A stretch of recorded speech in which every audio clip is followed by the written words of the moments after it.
ये कहानी लिंडा नाम की एक बूढ़ी औरत के ऊपर आधारित है जिसे अपने ही एक जवान स्टूडेंट से प्यार हो जाता है। इसके बाद वो दोनों मिलकर क्या क्या कारनामे करते हैं ये हम आज की इस कहानी में देखने वाले हैं। आज मैं जिस फिल्म को एक्सप्लेन करने वाला हूँ उसका नाम है द इंग्लिश टीचर और ये फिल्म 2013 में रिलीज हुई थी। मूवी की शुरुआत में हम लिंडा नाम के एक हाई स्कूल टीचर को देखते हैं। लिंडा अपनी लाइफ से बहुत ज्यादा बोर हो चुकी है और वो बस एक पर्टिकुलर रूटीन को ही फॉलो करती है, जैसे कि पूरे दिन बच्चों को पढ़ाना और शाम को घर आकर बुक्स पढ़ना। लिंडा की काफी उम्र हो चुकी है पर अभी तक वो सिंगल है क्योंकि कुछ लोग लिंडा को पसंद नहीं आते और कुछ लोगों को वो पसंद नहीं आती। अब ऐसे ही एक रात लिंडा जब एटीएम से पैसे निकाल रही थी तभी एक लड़का उसकी तरफ भागते हुए आता है। लिंडा को लगता है कि शायद ये कोई चोर है, इसलिए वो उसके ऊपर पेपर स्प्रे कर देती है। पर ये लड़का कोई चोर नहीं था बल्कि उसका एक पुराना स्टूडेंट जेसन था जो कि बहुत सालों बाद इस टाउन में आया था और वो लिंडा को देखकर उसे बात करने आया था। तभी लिंडा उससे माफी मांगती है और उसे घर तक लिफ्ट भी देती है। रास्ते में लिंडा उसे बोलती है कि तुम तो बहुत अच्छे राइटर थे तो तुम यहाँ पर क्या कर रहे हो। इस पर जेसन उसे बोलता है कि मेरे डैड मुझे लॉयर बनाना चाहते हैं पर मुझे राइटर बनना है, इसलिए मैं यहाँ पर भाग आया हूँ। जेसन उसे ये भी बताता है कि मैंने एक प्ले भी लिखा है पर वो कुछ ज्यादा खास नहीं है। पर इस पर लिंडा उसे बोलती है कि ऐसा हो ही नहीं सकता, मुझे पता है कि तुम कितना अच्छा लिखते हो। और ये बोलकर वो जेसन से उसका लिखा हुआ प्ले मांगती है ताकि वो स्कूल में इस प्ले को परफॉर्म करवा सके। अगले दिन लिंडा जब स्कूल में पढ़ा रही होती है तभी जेसन वहाँ पर आता है और अपना लिखा हुआ प्ले उसे देकर वहाँ से चला जाता है। फिर लिंडा जब उस प्ले को पढ़ती है तो उसे वो बहुत ज्यादा पसंद आता है। फिर वो उस प्ले को काल को पढ़ाती है जो कि उसी स्कूल का टीचर होता है। काल को ये प्ले इतना ज्यादा पसंद आता है कि इस बारे में वो लिंडा को बताने के लिए उसके टॉयलेट में घुस जाता है। फिर ये दोनों प्रिंसिपल के पास जाते हैं पर प्रिंसिपल इस प्ले को रिजेक्ट कर देती है क्योंकि इस प्ले के एंड में पेरेंट्स का मर्डर हो जाता है और उनके बच्चे आत्महत्या कर लेते हैं। पर इस पर काल उन्हें बोलता है कि वो उसकी एंडिंग को चेंज कर देगा, तो तब जाकर प्रिंसिपल भी इसके लिए राजी हो जाती है। पर बाद में लिंडा काल को बोलती है कि वो इस प्ले में कोई भी चेंज नहीं करेंगे, ये जैसा लिखा है वैसा ही परफॉर्म होगा। और वो काल को इस बारे में प्रिंसिपल को भी बताने से मना कर देती है। इसके बाद लिंडा जेसन से एक कैफे में मिलती है और उसे बताती है कि तुम्हारा प्ले स्कूल के एनुअल फंक्शन में परफॉर्म किया जाएगा। पर जेसन उसे मना कर देता है क्योंकि उसे लगता है कि उसका प्ले ठीक नहीं है।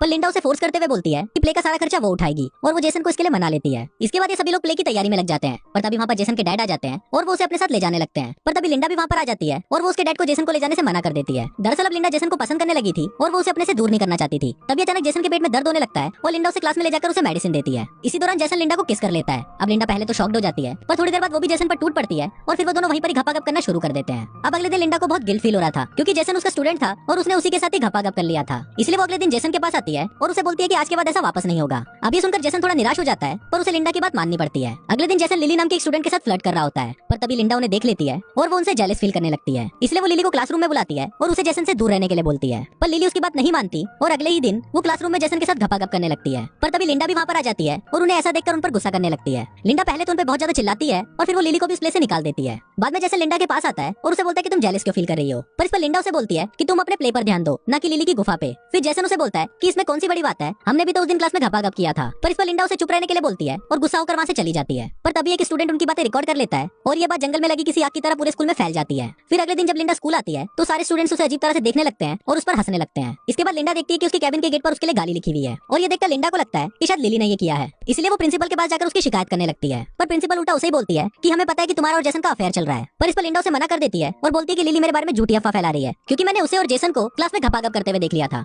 ये सुनकर प्रिंसिपल को गुस्सा आ जाता है कि एक स्टूडेंट अपनी टीचर के बारे में ऐसी बातें कैसे कर सकती है। इसलिए वो सीधा उसे पूछने के लिए उसके पास जाती है। वहाँ लिंडा उन्हें रोकने की कोशिश करती है पर प्रिंसिपल नहीं मानती। वो सीधा लिली के पास जाकर उसे ये पूछती है कि क्या तुमने क्लास में घपाघप किया था। पर इस पर लिली उसे मना कर देती है और बोलती है कि ये सब झूठ है, असलियत में तो लिंडा और जेसन का अफेयर चल रहा है। प्रूफ के लिए वो उन्हें वो वीडियो भी दिखाती है जो उस दिन उस स्टूडेंट ने रिकॉर्ड किया था। इसके अलावा प्रिंसिपल को ये भी पता चल जाता है कि प्ले की एंडिंग में कोई भी चेंजेस नहीं किए गए। अब ये सब देखकर लिंडा बहुत ज्यादा डर जाती है और वहाँ से भागने लगती है और तभी प्रिंसिपल भी उसे स्कूल से निकाल देती है। अब लिंडा ड्राइव करते हुए रोने लग जाती है जिस वजह से उसका ध्यान रोड पर नहीं होता, इसलिए उसका एक्सीडेंट हो जाता है और उसे हॉस्पिटल में एडमिट किया जाता है। पर वहाँ पर डॉक्टर और कोई नहीं बल्कि जेसन के डैड होते हैं। लिंडा उन्हें देखकर रोने लग जाती है और उन्हें बताती है कि उसका और जेसन का अफेयर चल रहा था। अब ये सुनकर जेसन के डैड उस पर बहुत गुस्सा हो जाते हैं जिस वजह से लिंडा वहाँ से भागकर वापस अपने घर आ जाती है। कुछ देर बाद काल उसे फोन करता है और उसे इस प्ले को कंप्लीट करने के लिए बोलता है पर लिंडा उसे मना कर देती है और बोलती है कि वो इस प्ले में अब काम नहीं करेगी। अगले दिन प्रिंसिपल लिंडा के घर आती है और उसे बताती है कि काल को हार्ट अटैक आया है और उसे हॉस्पिटल में एडमिट किया गया है। वो लिंडा को ये भी बताती है कि हम इस प्ले की 18,000 की टिकट्स बेच चुके हैं, अब अगर ये प्ले नहीं हुआ तो हमारा स्कूल खत्म हो जाएगा। और इसी टेंशन को लेकर काल को भी हार्ट अटैक आ गया है, इसलिए हम लोग चाहते हैं कि तुम इस प्ले की एंडिंग लिखो जिससे स्कूल में तुम्हारी पोजीशन भी अच्छी हो जाएगी और तुम्हें वापस तुम्हारी जॉब भी मिल जाएगी। लिंडा उन्हें बोलती है कि आप ये काम जेसन से क्यों नहीं कराती। तो उस पर प्रिंसिपल उन्हें बोलती है कि मैंने जेसन से इस बारे में बात की थी पर वो उसकी एंडिंग को चेंज नहीं करेगा। अब लिंडा प्रिंसिपल की बात मान जाती है और वो खुद इस प्ले की एंडिंग को लिखती है। अब प्ले वाले दिन सभी उस प्ले को देखने आते हैं और वहाँ पर जेसन और उसके डैड भी होते हैं। फिर जब प्ले खत्म होता है तो सभी लोग इसकी बहुत तारीफ करते हैं। यहाँ जेसन भी ये देखकर समझ जाता है कि उसने जो एंडिंग लिखी थी वो सही नहीं थी। फिर अगले दिन लिंडा एक बुक शॉप में जाती है जहाँ उसकी मुलाकात जेसन के डैड से होती है। वहाँ जेसन के डैड उसे फ्लर्ट करने लगते हैं और उसे डेट के लिए भी पूछते हैं, जिस पर लिंडा उन्हें हाँ बोल देती है। अब बेटे ने तो लिंडा को पेल ही लिया था पर अब उसका बाप भी लिंडा को पेलने वाला था और कुछ इसी तरह से ये फिल्म यहीं खत्म हो जाती है।